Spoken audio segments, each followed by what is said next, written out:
Hello and welcome back to the English Confidence Podcast. I'm Olivia. And I'm John, the guy who still sometimes says, I go to the store when he's tired. Oh, you did not just admit that on air. I did, and you know why? Because past tense is tricky, and if a native speaker like me can mess it up when I'm not thinking, imagine how overwhelming it feels when you're learning it. That's exactly why we're here today. Our topic is one of the biggest struggles for English learners. Past tense made simple. How to speak about yesterday. And Olivia, before we start, I have to ask you something you said earlier.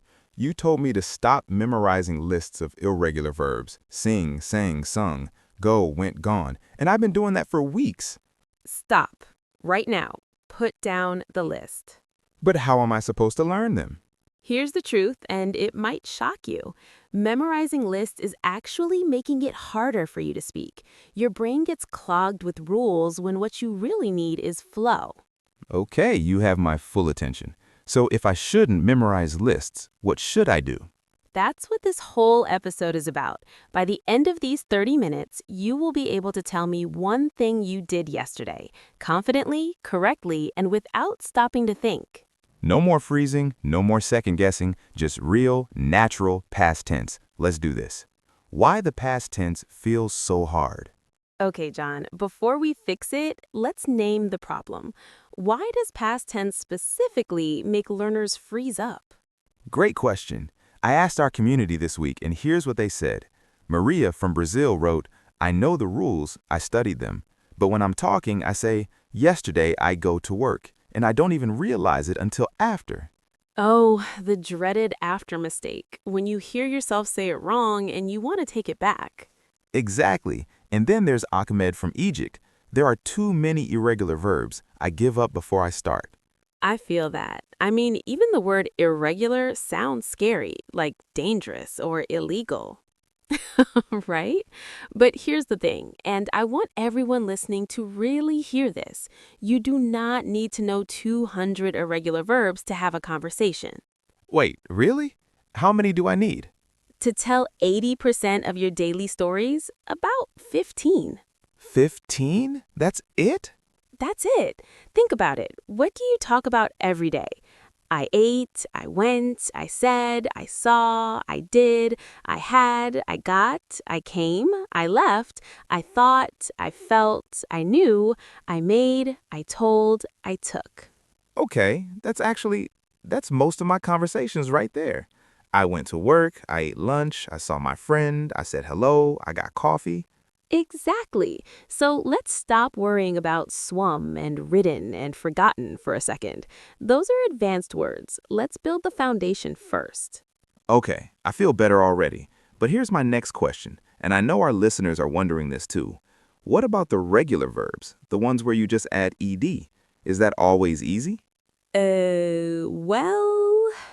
Oh no, that pause tells me everything. Okay, so here's the thing. Regular verbs are easier because they follow a pattern, but pronunciation, that's where it gets tricky. Pronunciation? But it's just ed, right? You just add it. Say this word, walked. Walked. Okay, now say this word, wanted. Wanted. Do you hear the difference? Oh, wait. In walked, the ed sounds like t, walked.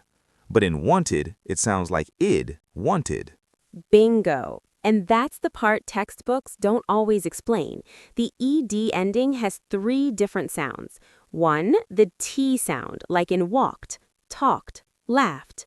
2, the D sound, like in called, played, lived. 3, the id sound, like in wanted, needed, started. Okay, that's actually really helpful. So if I'm saying I called my mom, it's called, not called. Exactly. And if you say called, it sounds like a robot, which brings me to my first simple rule for today. Rule 1. Don't add an extra syllable unless the word already ends in T or D. Write that down, everyone. Words ending in T or D get the extra syllable. Everything else, keep it smooth. The did secret weapon. Okay, John, pop quiz. Tell me one thing you did not do yesterday. Okay, yesterday I did not... I no eat breakfast. Ooh, close. Try again. Use did not. Right. I did not eat breakfast. I was in a rush. Perfect. Now tell me, did you eat lunch? Yes, I did eat lunch. I had a sandwich. Notice what just happened? I used did for both the negative and the question? Yes, and here's the magic trick. When you use did, the main verb goes back to the present form. Say that again? Watch. Positive, I ate lunch. Past tense verb. Question, did you eat lunch? Present tense verb. Negative, I did not eat lunch. Present tense verb. Oh, so did carries the past tense, so the main verb can relax. Yes, that's exactly it. Did is the past tense superhero. It takes all the pressure. You don't have to remember ate versus eaten versus eating. You just use did plus the simple form. Okay, this is a game changer. So if I'm unsure about an irregular verb in a question, Just use did plus the verb you know. Did you go, not went you. Did you see, not saw you. Rule 2. Did does the heavy lifting. When you use did, the main verb stays simple. I wish someone had told me this years ago. I've been saying went you to the store for like forever. Well, now you know. And here's a quick practice for our listeners. I'm going to say a positive sentence. John, you turn it into a question using did. I bought coffee this morning. Did you buy coffee this morning? Perfect. She came to the party. Did she come to the party? They left early. Did they leave early? Nails it. See how easy that is? The verb goes back to its simple form every time. The top 10 irregular verbs you actually need. Okay, John, I'm feeling more confident already. But Olivia, we have to talk about the elephant in the room. Those 15 irregular verbs you mentioned earlier. Can we go through them? Absolutely. But we're not going to memorize them like robots. We're going to tell a story. Ooh, I like stories. Can I help? You're going to be the star. I'm going to tell a story about John's yesterday, and I want you to act it out with me. Listeners, you can do this too. Say the words along with us. And Andre is asking, yesterday, John woke up. Wake, woke. I woke up. I woke up late, actually. He got out of bed. Get, got. I got out of bed and I went to the kitchen. Go, went. He made coffee. Make, made. I made coffee, strong coffee, because I needed it. Then he ate breakfast. Eat, ate. I ate toast, boring but quick. He said hello to his roommate. Say, said. I said hello, she said hello back. Very exciting stuff. Then he came to work. Came, come. I came to work and I saw Olivia at her desk. See, saw. He told me about his morning. Tell, told. I told her about the toast. She was not impressed. And then he thought about lunch. I thought about lunch for at least 2 hours. He felt hungry. I felt very hungry, so I took a lunch break. And he had a sandwich. I had a sandwich. And that was my yesterday. Okay, let's see the list we just used. Woke, got, went, made, ate, said, came, saw, told, thought, felt, took, had.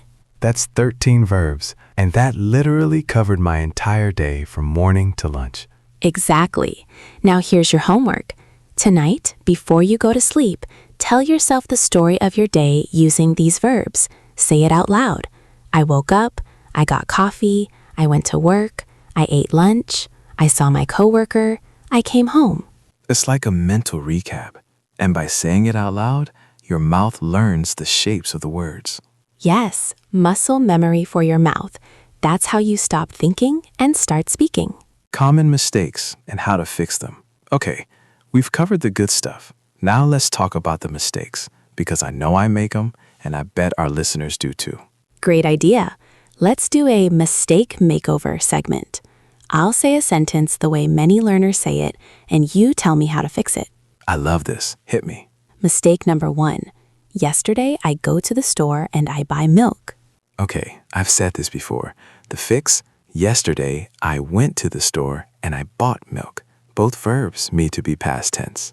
Perfect. Now here's a tricky one. Mistake number 2. I didn't went to the party. Oh, I know this one. We just learned it. With didn't, the verb goes back to present. I didn't go to the party. Beautiful. See, you're already using rule 2. Mistake number 3. She don't like the movie. This is a common one. It should be, she doesn't like the movie for present. But if we're talking about yesterday, she didn't like the movie. Yes, because don't is present tense. For past, we need didn't. Okay, here's one I hear a lot from my friends. What you did yesterday. The question without the helper. The fix, what did you do yesterday? Remember, questions need did plus subject plus verb. What did you do? Where did you go? Who did you see? It's the same pattern every time. Exactly. And here's the best part. Once you master that pattern, you can ask about anyone's day. What did he do? What did they do? What did she do? It never changes. Rule 3. Questions and negatives are your friends. Did plus subject plus verb equals instant correct question.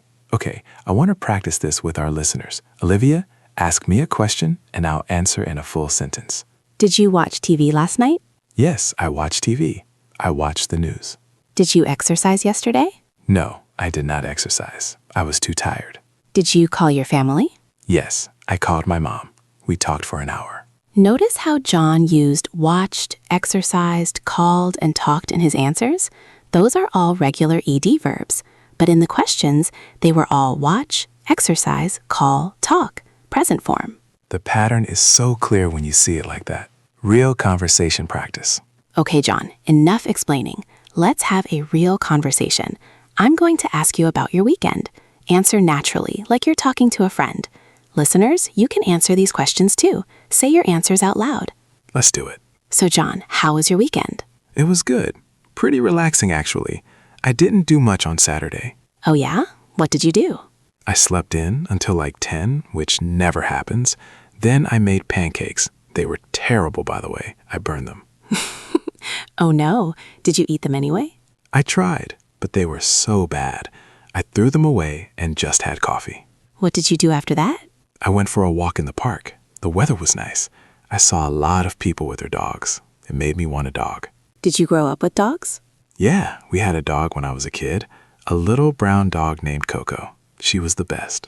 That's sweet. What about Sunday? Sunday was more productive. I cleaned my apartment, did laundry, boring adult stuff. Then I went to my friend's house for dinner. What did you eat? We had pasta and salad, and I brought dessert. I bought cookies from that bakery you like. Oh, the one on Main Street? I love that place. Yeah, so overall, a good weekend. Low-key, but good. Okay, listeners, did you catch all the past tense verbs in that conversation? Let's list a few. Was, didn't do, slept, made, were, did eat, tried, threw, went, saw, had, cleaned, did, brought, bought. That's a lot of verbs, and most of them were just natural. I didn't have to think about them. That's the goal. When you practice enough, it stops being a rule and starts being a feeling. A feeling, not a rule. I love that. Can we make that the title of this episode? Maybe for the next one. Okay, we've covered a lot in 30 minutes. Let's do a quick recap of our 3 simple rules. Rule 1. Pronunciation matters. The ED ending has 3 sounds, T, D, and ED. Don't add an extra syllable unless the word ends in T or D. Rule 2. Did is your superhero. When you use did in questions or negatives, the main verb stays in present form. Did you go? Not did you went. Rule 3. You only need 15 verbs for 80% of conversations. Focus on the common ones. Went, ate, saw, said, did, had, got, came, left, thought, felt, knew, made, told, took. And one bonus tip, tell your day out loud every night. Before bed, just 1 minute. Today I woke up, I went to work, I ate lunch, I came home, I watched TV, I went to sleep. It sounds simple, but it works. It builds that muscle memory. Exactly. And remember, every fluent English speaker started exactly where you are now. We all made mistakes. We all said goed instead of went at some point. I still do sometimes. But the goal isn't perfection. The goal is communication. Yes, if someone understands your story, you've succeeded. The grammar will come with time and practice. Okay, Olivia, before we go, what's our challenge for this week? Here's your mission, should you choose to accept it. Have one conversation this week where you only talk about the past. Tell someone about your weekend. Tell your coworker about your dinner last night. Tell your friend about a movie you saw. And if we make a mistake? Keep going. Don't stop and correct yourself. Just keep talking. Fluency comes from flow, not from perfection. I love that. And if you want more practice, we have a free PDF in the description with all 15 essential irregular verbs and practice sentences. Yes, download that. Print it out. Put it on your fridge. Next week, we're tackling something everyone asks for: how to understand fast-talking native speakers. You know when everyone's talking and laughing and you have no idea what they said? We're fixing that. Oh, that's a good one. It's like they're speaking a different language sometimes. They basically are, but we'll decode it for you. Until then, practice your past tense. Tell us in the comments, what did you do yesterday? We want to read your sentences. We read every single one. Seriously, we do. Thanks for hanging out with us today. Keep learning, keep practicing, and remember, mistakes are just proof that you're trying. Bye, everyone. See you next week.